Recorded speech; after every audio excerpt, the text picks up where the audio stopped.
चलिए आज आपको ले चलते हैं एक ऐसे गांव में जो दुनिया से लगभग कटा हुआ है और बात करते हैं एक ऐसे अंधेरे की जो बस एक मौके का इंतजार कर रहा था।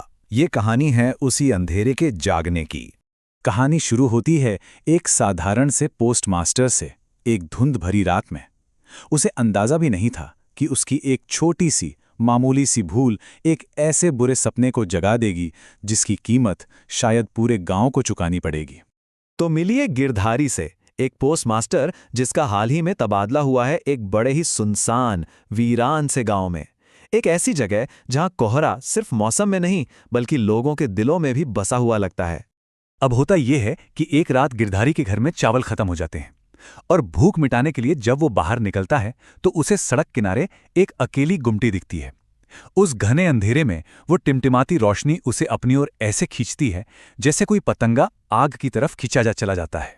दुकान के अंदर उसे एक बूढ़ा आदमी मिलता है। उसके चेहरे पर एक बहुत मीठी मुस्कान है, पर उस मुस्कान में कुछ तो अजीब है जो बेचैन कर देता है। वो अपना नाम बताता है कालीचरण। अच्छा, चावल देने के बाद कालीचरण गिरधारी से एक बहुत छोटी सी मदद मांगता है। बस दरवाजे के पास रखी एक पुरानी गंदी सी मटकी को हटाने के लिए कहता है। सुनने में कितना मामूली सा काम लगता है ना? पर यही वो पल था जहां सब कुछ बदलने वाला था। गिरधारी भी ज्यादा सोचे बिना लापरवाही में उस मटकी को एक ठोकर मार देता है। एक धीमी ठप की आवाज आती है और सालों से लगी एक मोहर टूट जाती है। उसने बस एक मटकी नहीं तोड़ी थी, उसने गांव के सबसे काले राज का दरवाजा खोल दिया था। और मटकी के टुकड़ों के बीच जो कुछ था उसे देखकर गिरधारी के रोंगटे खड़े हो गए। इंसान की दो सूखी हड्डियां, कुछ मुरझाए हुए पुराने फूल और मौत जैसी सड़ांत। ये कोई मामूली मटकी नहीं थी, ये तो एक कब्र थी। गिरधारी के चेहरे पर खौफ साफ दिख रहा था, लेकिन कालीचरण उसके चेहरे पर एक शिकन तक नहीं आई। वो बड़ी शांति से बोला, अरे ये बच्चे भी ना खेलते हुए कुछ भी रख देते हैं, इतनी आसानी से, जैसे कुछ हुआ ही ना हो। उस रात तो गिरधारी ठीक से सो नहीं पाया, लेकिन असली खौफ तो अगली सुबह शुरू हुआ। रात का अंधेरा तो छट चुका था, पर अब गांव पर एक नया और ज्यादा गहरा अंधेरा छाने वाला था। अगले दिन गांव में एक अजीब सी खामोशी थी। लोग एक दूसरे से कानाफूसी कर रहे थे। उनकी आंखों में एक पुराना जाना पहचाना डर था। ऐसा लग रहा था मानो 20 साल पुराना कोई खौफ लौट आया हो। और तभी एक पड़ोसी गिरधारी को उस नाम की असली कहानी बताता है, कालीचरण। एक ऐसा सच जो उस मीठी मुस्कान के पीछे छिपे शैतान को बेनकाब कर देता है। कहानी 20 साल पुरानी थी। पूर्णिमा की रातों में गांव के बच्चे अचानक गायब होने लगे थे। बाद में पता चला कि वो प्यारा सा दिखने वाला दुकानदार कालीचरण ही एक तांत्रिक है जो बच्चों की बलि देता था।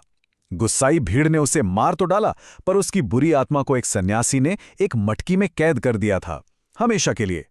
या कम से कम गांव वालों ने तो यही सोचा था। पड़ोसी की कहानी सुनते सुनते गिरधारी का तो जैसे खून ही जम गया। वो टूटी हुई मटकी, वो हड्डियां, कालीचरण की वो मीठी मुस्कान, अब सारी कड़ियां जुड़ रही थी।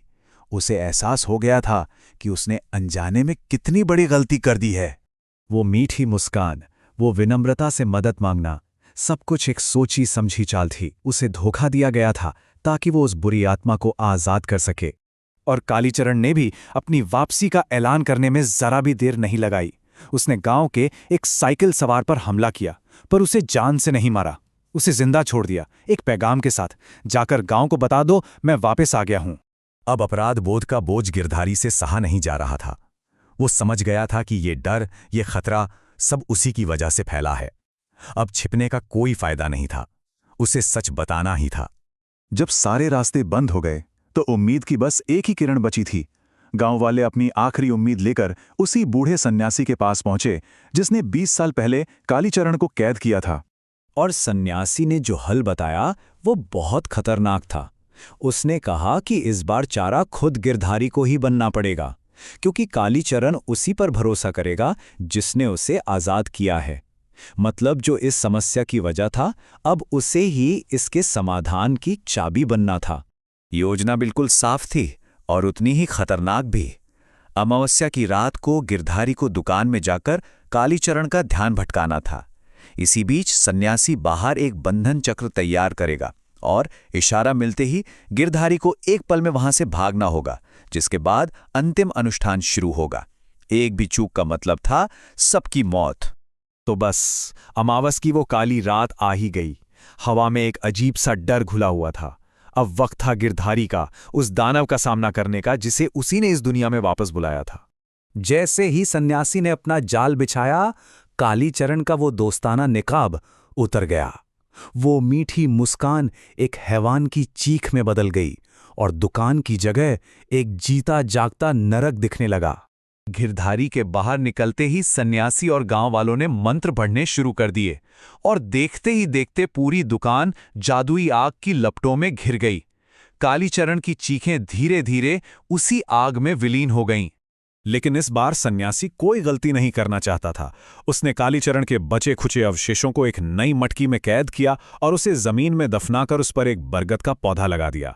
एक ऐसा जिंदा ताला जो समय के साथ कमजोर नहीं बल्कि और भी मजबूत होता जाएगा। गांव में शांति तो लौट आई, पर उस बरगद के पेड़ की छांव में एक बेचैनी हमेशा के लिए बस गई, और एक सवाल भी कि क्या कोई भी बुराई सच में हमेशा के लिए बांधी जा सकती है, या फिर वो बस सही मौके का इंतजार करती है।